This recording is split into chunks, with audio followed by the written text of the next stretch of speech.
ලංකාවේ මේ ජෙනරේෂන් එකේ ගොඩක්ම හොට් ටොපික් එකක් වෙලා තියෙන එක තමයි මේ ට්‍රේඩින් කියලා කියන්නේ. හරි. ට්‍රේඩින්.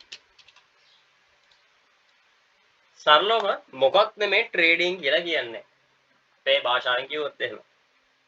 ඔයා කඩේකට ගිහිල්ලා ටොෆි එකක් ගත්තත් එතන ට්‍රේඩ් එකක් වෙන්නේ. ඒ කියන්නේ ඔයා සල්ලි දෙනවා. ඒ කියන්නේ ඔයා සල්ලි දීලා මුදලාලගෙන් ටොෆි එක ගන්න. ඔයා බයි කරනවා. එයා සෙල් කරනවා.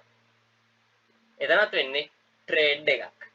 එතකොට ඔයාලා මේ දකින ට්‍රේඩින් එහෙම නැත්නම් ගොඩක් කට්ටිය මේ ඔයාලා දකින විතර සෝෂල් මීඩියාස් වල මොනිටර් එකක් ඉස්සරහා කොළ පාට කූරුයි රතු පාට කූරුයි ඉස්සරහා ඉඳගෙන මේ සුඩ සල්ලි පෙන්නනවා. ඔයාලා දකින්නේ ට්‍රේඩින් අන්න ඒ විදියට. එතකොට ඔයාලටත් ආසාවක් කියනවා මේක පටන් ගන්න ඕනේ කියලා. හරි. මං කිව්වනේ කඩේකට ගිහිල්ලා වඩුවක් ගත්තත් එතන ට්‍රේඩ් එකක් වෙන්න කියලා. එතකොට අපි මේ කතා කරන්න යන්නේ දැන් මෙන්න මේ ඔයාලා දකින රතුයි කොළයි කූරු කූරු ඉස්සරහා සල්ලි හම්බ කරන ට්‍රේඩින් ගැන. හරි. මොකක්ද මේ ට්‍රේඩින් කියන්නේ ඩිජිටල් පැත්තටදී? හරි. ඔයාගේ යාළුවෝ එහෙම නැත්නම් මේ සෝෂල් මීඩියා වල දකින්න ඇති මම කරන්නේ Binance, මම කරන්නේ Forex, මම කරන්නේ stock market trading.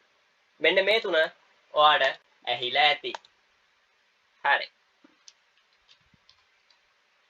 මම කරන්නේ Binance, Forex, stock market trading. එහෙනම් CSC. හරි. මේ විදිහටනේ ඔයාලට මේ ඔයාගේ යාළුවෝ හරි සෝෂල් මීඩියා හරි ඔයාලට දකින්න හම්බෙන්නේ. හරි ඕකේ. මම පටන් ගන්නම් මේ Binance වලින්. අද ඉඳලා ඔයාලා මේකට Binance trading කියලා කියන්න එපා. අපි මේකට කියන්නේ cryptocurrency trading කියලා. Cryptocurrency trading. Sorry, my bad. Okay. හරි. මම මේක එක්ස්ප්ලেইন කරලා ඉන්නම් ඒ Binance කියන්න එපා කිව්වේ කියලා. හරි. මොකක්ද මේ cryptocurrency එකක් කියන්නේ?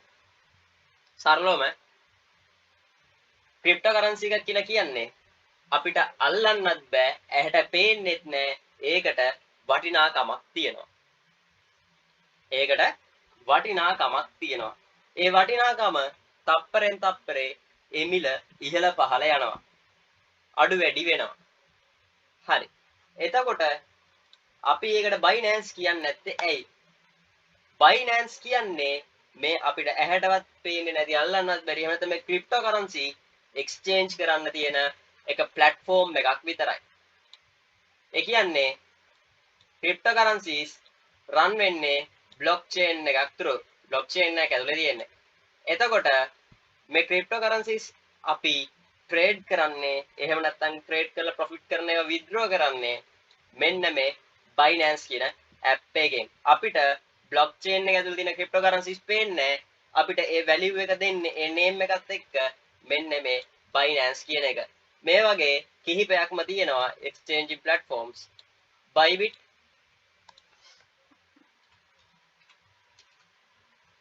MEXC මේ වගේ කිහිපයක්ම තියෙනවා. හරි. දැන් කතා කරමු මෙන්න මේ Forex ගැන. හරි. මොකක්ද මේ Forex කියලා කියන්නේ? Forex කියලා කියන්නේ foreign exchange.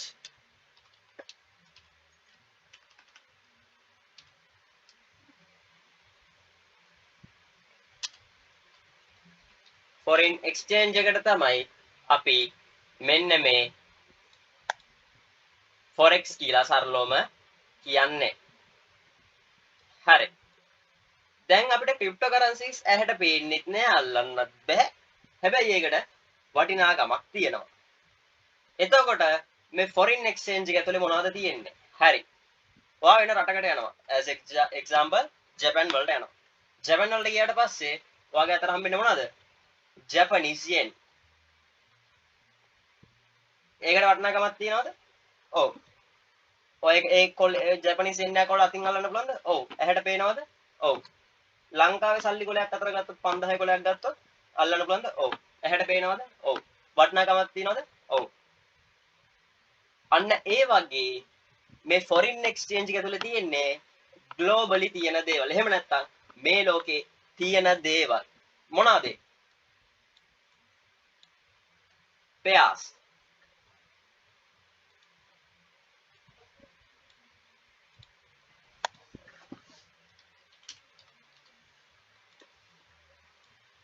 හරි. එතකොට metals. metals වල සිංහලෙන් කියන්නේ මොනවද? ලෝහ. energy. මොනවද energy කියන්නේ? energy කියන්නේ සිංහලෙන් මොනවද?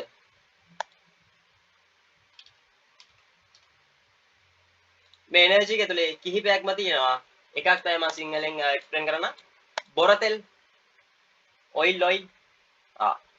මේ energy කැටගරි එකට අයිති වෙන එක හරි. එතනට යන්න කලින් අපි මේ pairs ගැන කතා කරලිමු. මෙන්න මේ pairs ඇතුලේ තියෙන්නේ foreign exchange එකේ මෙන්න මේ විදියට USD JPY GBP USD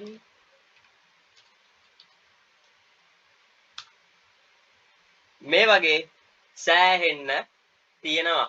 CAD USD Canadian dollars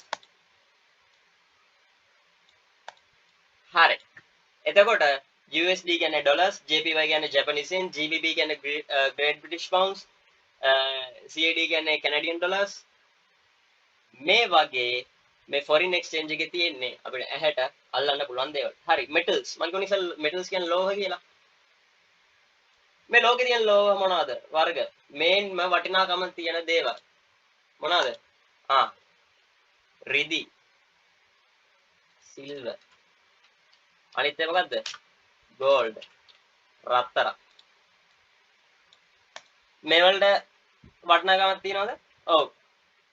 මේ ලෝකෙන් කවදා හරි රත්තරන් රිදි තුරන් වෙලා යනවද? නැහැ. ඇයි ඒ? මේවා මයින් කරන්න පුළුවන්. මයින් කරන්න පුළුවන් කියන්නේ මේවා අපිට හම්බෙන්නේ මේ එන්වයරන්මන්ට් එකේ.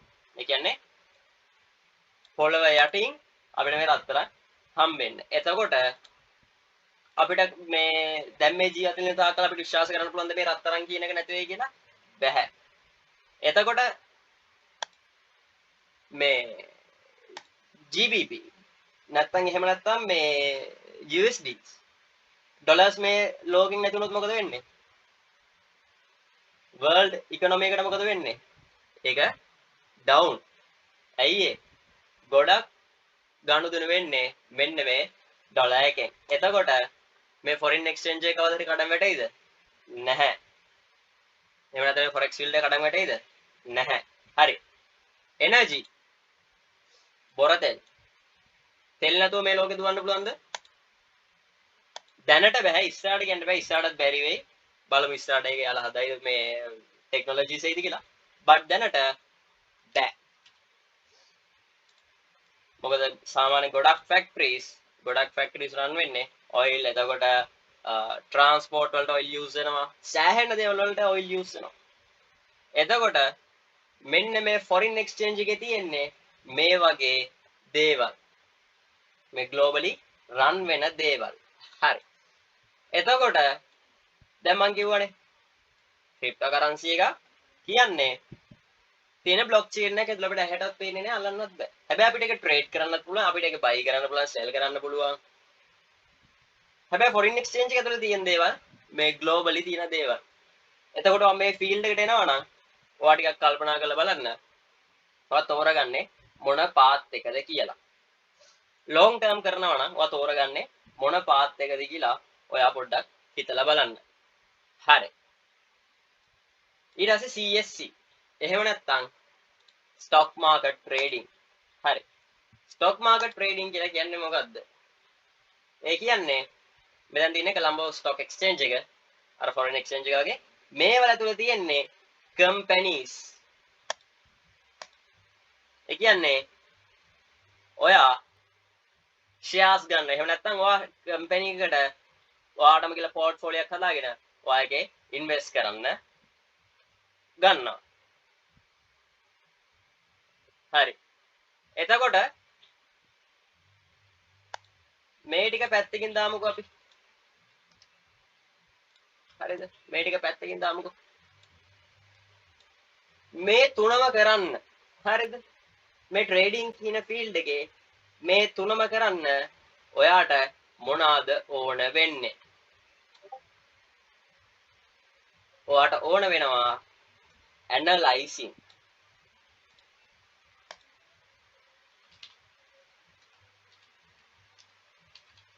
ඇනලයිස් කරනවා කියලා කියන්නේ මොකක්ද? දැන් අපි ට්‍රේඩින් කියලා කියන්නේ සරලවම එක්ස්ප්ලেইন කරා අපේ සිංහල භාෂාවෙන් කඩේකට ගිහලා බඩුවක් ගත්තත් ඒක ට්‍රේඩ් එකක්.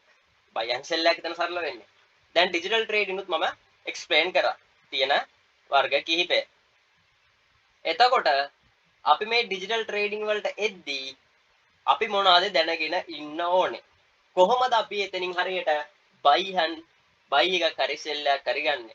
අපිට ආවට ගියාට බයි එකක් හරි සෙල් එකක් හරි ගන්න පුළුවන්ද? හරි. මේ දේවල් මේ ඇනලයිසින් කියන එක මම ඊළඟ වීඩියෝ එකෙන් අරන් එන්නම් කොහොමද අපි ඒක කරන්නේ කියලා. හරි. එහෙනම් මම එන්ඩ් කරන වීඩියෝ එක අපි ඊළඟ වීඩියෝ එකෙන් හම්බෙමු. මම ගේන්නම් ඇනලයිසින් පාර්ට් එක. එහෙනම් good luck.